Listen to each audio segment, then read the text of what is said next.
Hello dear learner, I welcome you to the lecture 1 of week 8, and the topic of today's lecture is the critical theory and the analysis of the contemporary mass society. So, first of all we understand what are the topics which will be covered under today's lecture. First is meaning of mass society, what we understand by mass society, because before we understand what the critical theorists have talked about the mass society, we must understand its meaning. Then what have been the viewpoints of Karl Marx? And finally, we will understand how the various thinkers of the Frankfurt School have analyzed the implications of mass society. So, with this brief overview of the topics to be covered, so first of all we understand what we mean by mass society. Mass society is used to characterize the modern society as homogenized, but also it is highly disaggregated because it is composed of atomized individual. Now you can see that the mass society, which is a product of modernization because of the changes which has been brought about by the advancement of technology and the resultant urbanization and high levels of industrialization, it has led to creation of a type of society which is known as mass society. Mass society is characterized by two important features. On the one hand, it has created a type of homogenization, and on the other hand, it consists of atomized individual, where the individuals are in the form of atoms who are not connected with each other. On the other hand, it has promoted a type of homogeneity or a type of uniformity among the styles, habits, thoughts and behavior of individual. So, with this basic understanding of what is mass society, now let us consider that under what circumstances and what have been the primary impact of the emergence of mass society. Now, in this society, all the traditional forms of human associations are broken down, leading to dependence of individual over the state to satisfy their basic needs. Now, we know that after the breakdown of the medieval institution and the rise of modern state, with the advancement of technology and the rise of urbanization, various socio-economic changes have taken place. And one of the important developments have been, we know that the breakdown of all our traditional social institution, and this has happened gradually. We have seen that how the institution of family has been impacted, and the system of joint family is gradually getting broken. Similarly, other forms of social organizations and social interactions are getting diluted with the passage of time. So, earlier we know that the individual was dependent on these various social groups for not only the emotional help, but also for the satisfaction of their various needs.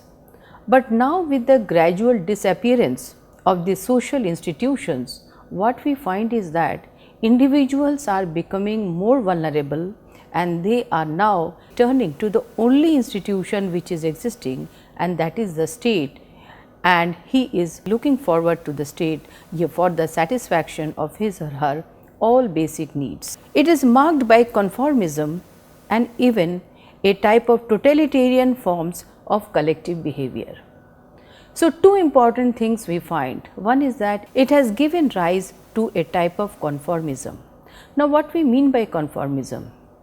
It means that when individual try to follow the general pattern of behavior which is followed by almost all the sections of the society, to abide by or to follow, or the general tendency to follow what others are doing. It may be in the pattern of following a particular style, or it may be following a certain practice or behavior or certain thought processes. So, we can see that because of the impact of mass education, because of the impact of mass media, where a very large segment of the population is being subjected to same type of information, same type of knowledge, same type of thought processes, ideologies and so on. So, the result is that it creates an element of conformity, it creates an element of uniformity across a vast segment of population. And in the age of globalization and in the age of internet technology, where it is not only amongst the members of a state, but amongst all the nations we find across the geographical boundaries, we find that people are imitating and following each other. So, therefore, there has been a very, very important feature of the conformism in the mass society and even the totalitarian forms of collective behavior. And sometimes we find that in terms of some ideologies, in terms of certain behavior or thought processes, there is rise of a type of totalitarian tendencies also. Now, what happens to the individual in the case of mass society? Because we must understand that when we use the word mass, mass is highly diffuse in nature, and when we try to identify the individual in the mass, then it is very difficult to separate the individual, because the individual gets completely mixed up in the mass, where it is very difficult to identify and segregate the individual and the individual's will. And therefore, C. Wright Mills has rightly said that now it is very difficult to find the public opinion, because the public opinion consists of opinion of the individuals, where we can to a certain extent find out and identify the opinion of an individual. But whereas in the case of mass opinion or in the case of mass society, it is very difficult to extract the individual will and individual opinion out of the mass. And the result is that the individual's will, the individual's identity and the individual uniqueness is lost, and it is very difficult to identify the individual out of that. So, individual as part of the mass lose their unique identity and become subsumed in the whole. I think the price is to be paid or is being paid by the individual in the mass society. Now, advancement of technology creates a society where people are dependent on people they either do not know or care about. So, with the advancement of technology, there has been so much of specialization of function, there has been so much of dependence on technology, things have become so specialized, so complex, so fast that the ordinary people or even the people in general, they do not have time to interact each other. So, they are becoming so much of dependent on the other people, but they are not knowing them. So, this is another alarming trend. Mass communication and mass mobilization are used by state to exercise control over the people. Now, this is another very alarming trend. Mass communication, you know that in the age of social media, now this process has become more intensive in nature, because now earlier it was only the print media, or we can say we only had the TV or the radio, which was used in a limited way to mobilize the people. But now we have an infinite sphere of social media, we have varieties of social media which can be used and which is being used very cleverly and very strategically by the political leaders to mobilize people in their favor. So, therefore, this is another important, the misuse of technology or to use of technology to exercise dominance over the individual, because the individual is lost in the mass. And also mass mobilization. Mass mobilization is also a very, very important technique which is used by the leaders, and mass mobilization can be over any issues. It can be over any populist issue, or it can be over any sensitive issue where the people can be easily mobilized. So, we know that the various examples are there in the history where we find that how this process of mass mobilization has been used by the various political parties to garner support in their favor. Now, mass society produces a mass culture. So, the culture which was earlier very unique and distinctive in nature, which determined the style and life of the individual. Now that culture has also lost its own unique specific features or properties. It has also become a mass having certain unique features which are being impacted by the process of modernization. Now, this mass culture is marked by homogenization. It is also in a way becoming homogeneous, and homogenization in terms of taste, in terms of conformism, thereby it is leading to destruction of uniqueness, then creativity and excellence. These three things, that is uniqueness, creativity and excellence, are extremely important for human development because they constitute the essence of being human. And if because of the impact of the mass society we are losing these qualities, then it will be detrimental to the human being, and we have already studied that how it is leading to alienation of human beings at the multifarious spheres in the society. So, therefore, we have to understand that how this mass culture is actually destroying the creative potential or the critical thinking amongst the human being by producing a homogeneity in the type of thoughts, how we are going to think, how we are going to act, that is being dictated by various institutions and processes in the mass society. Even there is homogenization of taste, homogenization of what we wear and homogenization of how we behave in the public sphere. So, there are multiple examples to illustrate that how our behavior is increasingly, it is turning into a conformist behavior, whereas in contrast to conformism we should have been creative, but the creativity is getting destroyed, and in place of creativity we are having competition. So, we are having competition, we are having conformism, but the creativity of the individual is getting lost. Now, some of the important scholars who have written on mass society are Gustav Le Bon, Erich Fromm, C. Wright Mills, Theodor Geiger, Gabriel Tard, etc.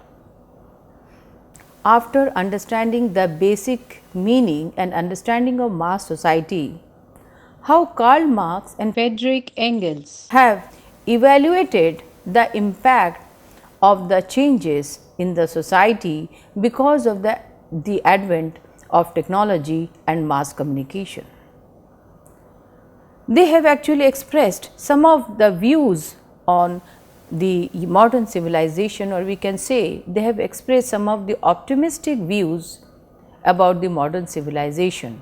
Along with the various critiques they have made, they have expressed some optimism also. And this we find in their 1848 work, and that is titled The Manifesto of the Communist Party. Now, in the Manifesto of the Communist Party, which was published in the year 1848, we can find certain highlights. The first is, it celebrated the revolutionary powers of the new bourgeois age. It believed that the new bourgeois age, which is marked by the coming of modernity, advancement of capitalism, it will have lots of potentials and possibilities of indulging in the process of revolution. It has freed all productive forces of mankind and also the permanent revolution of all relations of production and all social relations. So, we can see that because of the advancement of science and technology, there has been immense changes in the productive forces of relation, then in the economic relations, and also in terms of all social relations. Now, extensive commerce, improved means of communication created by modern industry have helped in unifying the workers, which was not possible in the Middle Age. I think this is one of the most optimistic viewpoint expressed by Karl Marx with regards to the advent of the modern society, when he has said that in the medieval ages it was not possible for the poor and the marginalized to unite. or those who were victims of economic discrimination to unite, because there was no means of communication, there were no modern means of conveyance where we can interact with each other. But with the coming of modern age and with the advancement of technology, now we have extensive commerce. There is rise of trade and the mutual economic exchange which has started between all the countries, and that has led to the coming together of proletariats across the world and also improved means of communication. It has helped in unifying workers across the world. So, this is a very important achievement which has been highlighted by Karl Marx. Now, in the manifesto, freedom, equality and solidarity were the intrinsic purpose and the historical telos of the growth of modern means of communication. Now, it was thought that with the coming of enlightenment and with the growth of modern science and technology and also means of communication, it will help in enhancing freedom, it will help in enhancing solidarity, and it will also promote equality. But unfortunately, such optimism was short-lived, because you know that with the dissemination of the newer means of communication, we see that in spite of so much of progress and benefits which we can see happened in the certain spheres of human life, it was also accompanied by the potentialities for repression and manipulation. So, this same technology which was actually thought to be bringing out so much of hopes and aspiration for improving the conditions of the human being, those same technology have become the new instruments of repression and manipulation. So, this is a type of dialectic or contradiction which we find. Now, the first generation of critical theorists, which constituted Benjamin, Marcuse, Horkheimer, Adorno, have denounced social democratic progress towards mass society as one-dimensional. Then they have also characterized it as technocratic and positivistic, and denounced the equality achieved as equality of bondage. Now, you can see that they have used certain terms to characterize the nature of the mass society. So, in spite of the fact that much progress has been made in terms of democracy, in terms of social welfare, but in general the progress has been one dimensional in nature. Only one dimension of the development of human beings have taken place, and it has led to the rise of a technocratic society, because technocratic society means where importance is given more to the technology, where means of technology becomes more over empowering than the individuals, and the use is so excessive that it leads to the establishment of a technocratic society. And positivistic, of course, it means excessive dependence on science and the methods of science.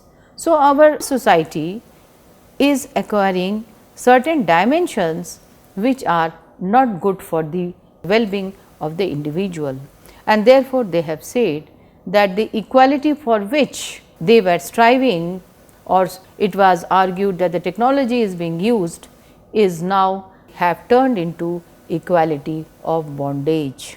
So, everybody is equal in that bondage, but everybody is suffering a type of bondage. Now, mass culture has been depicted in writings of Horkheimer, Adorno and Marcuse as false consciousness. False consciousness because what they are projecting, what they are illuminating in terms of hope and prosperity, in terms of progress and development, in terms of the luxuries of life, they all are actually false. They are false consciousness. They are not our true being, or they are not related to our true being. Therefore, they argue that it does not offer any possibility for the non-identical to offer any resistance. Non-identical here means that those who do not conform to the standards and the attributes of modernity or the attributes of mass society, they are considered as non-identical. They do not identify with the general trend. and these non-identical are pushed to the periphery. They are considered as deviant, and sometimes they are also punished because of their having certain characteristics which are different from the normal, which is set by the mass society. So, therefore, it does not offer any possibility for to resist or to raise voice, because they are so marginalized. There is no scope for dissent, and there is no scope and spare or place to raise their voice against the system. Therefore, in the dialectic of enlightenment, it is argued that freedom without alternatives is not freedom. It becomes illusory, and thus it becomes indistinguishable from captivity. So, we may be having freedom, but if we do not have alternatives, then that freedom is meaningless, because freedom is associated with right to exercise choice. If I cannot exercise my choice, then my freedom is very, very limited. It is almost equivalent to captivity. In dialectic of enlightenment, Horkheimer and Adorno calls enlightenment a totalitarian ideology. So, in the name of universalisms, in the name of grand narratives, in the name of the meta narratives, these enlightenment principles have been applied across the world, and they have almost acquired a totalitarian or a supreme position in the hierarchy of all other values. This enlightenment, combined with the use of science and technology, ruling every sphere of our life. So, therefore, we can say that at least at certain period of time in history, they have been exercising a complete totalitarian influence over the people across the world. So, in that sense, Horkheimer and Adorno have called the enlightenment process as totalitarian in nature. Walter Benjamin has written a lot on the culture industry. It is very important work which is titled "The Work of Art in the Age of its Mechanical Reproducibility." He introduced the idea of culture industry, which means the mass marketing of culture in the modern era. Unfortunately, culture, which was supposed to give us pleasure, which was supposed to give us happiness, which was supposed to provide us with aesthetic joy, also wisdom, now that has become a source of marketing, or that has become a source of making money. And therefore, he has called it the industry of culture. He argues that the mechanical reproduction can devalue the uniqueness of a work of art. He has given the example of the photography. By use of photography, we can make multiple images of the original painting, and we can distribute it across the world. But there is a difference between the original and the one which has been photographed. So, therefore, by this process, it leads to a type of mechanical reproduction which devalues the uniqueness of an art form. He argues that even the most perfect reproduction of a work lacks its unique cultural context or aura. Aura means the original significance or the original importance. The originality of a photo is lost if we try to make some photocopies of it, or if we try to photograph it, then the originality is lost, the aura is lost, and also the cultural context of that painting is also lost, because now that can be enjoyed by every person or accessed by every person across the world without knowing the cultural context or without knowing its historical significance. So, therefore, it has in a way devalued the originality of an art form. So, that is another important point which has been raised with reference to culture. He also saw the possibilities for social progress in new technology and asked the cultural predecessors to turn theatre and film into spaces for engaging in political consciousness and debate, rather than solely a medium for entertainment and pleasure.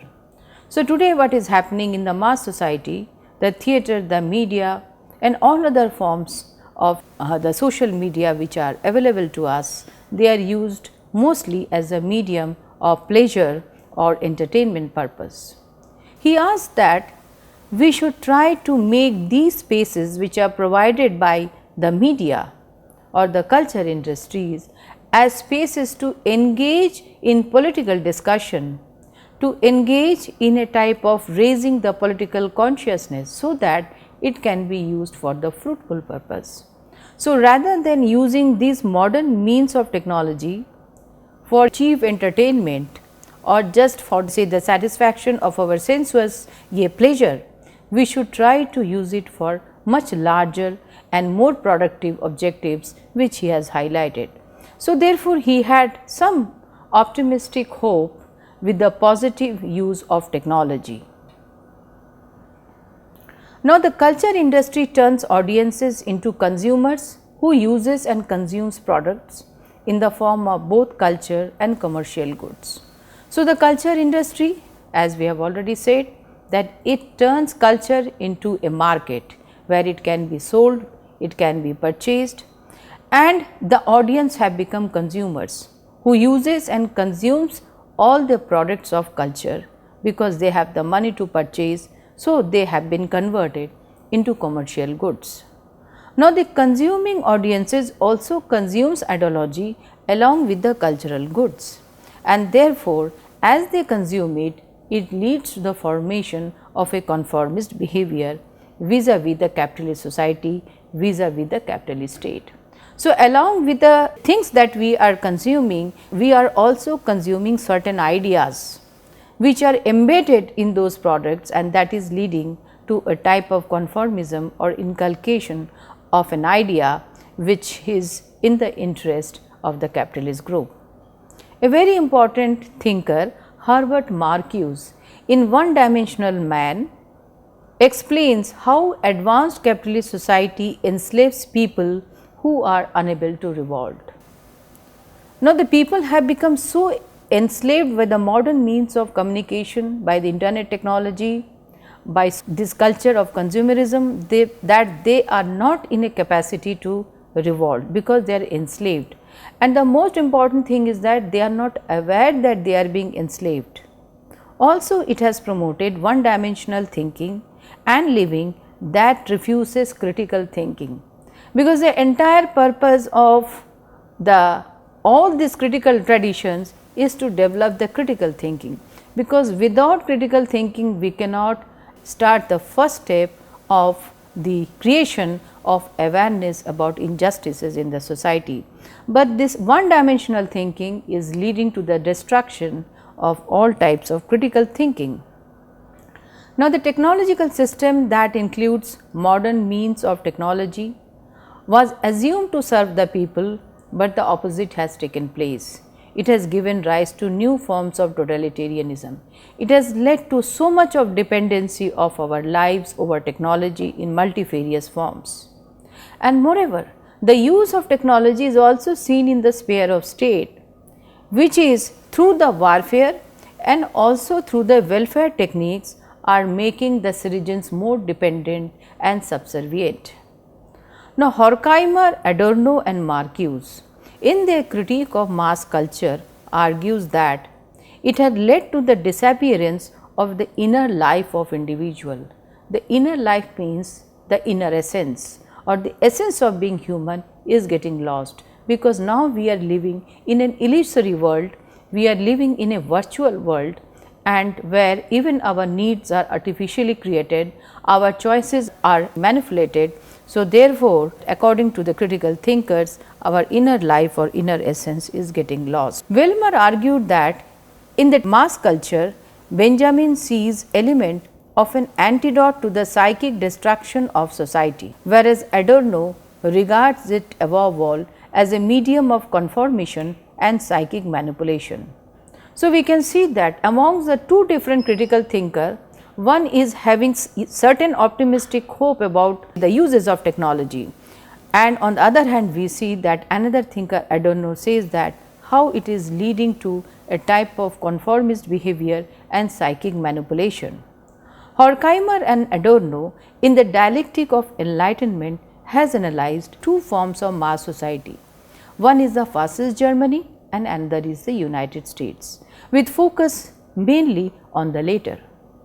It made a critique of the instrumental rationality which has been associated with the rise of enlightenment and with the advancement of science and technology, where we use everything including the nature and the human beings to satisfy our ends.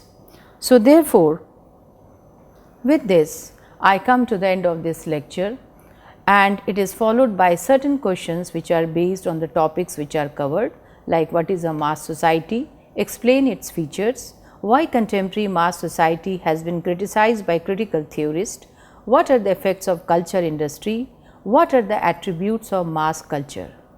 So, with that I come to the end of this lecture. Hope you have enjoyed it. Thank you very much.